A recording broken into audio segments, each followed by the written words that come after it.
guys, today I'm drawing with makeup foundation. I will be drawing a beautiful vitiligo woman. Welcome to Cute Girl Illustrations.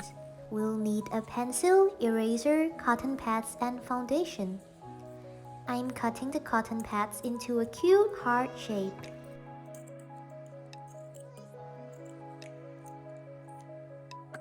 Then I'll be drafting the basic facial structures of the model. That's her nose and lips. Now I'm going to locate her eyes.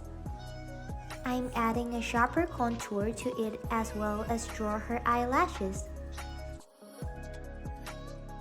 Then her tiny nose and half-open mouth.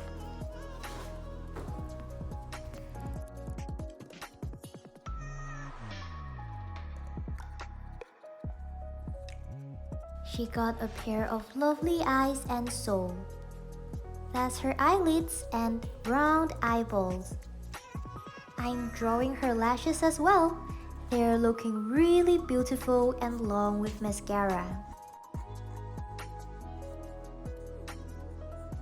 I'm erasing the pencil draft to make the sketch look more neat. Then we are ready for the foundation. I hope you're enjoying this video and remember that everybody is beautiful in their own unique way. Kind reminder for today, love yourself and your body. Also appreciate all the beautiful people, creatures and things around us. Have a lovely day!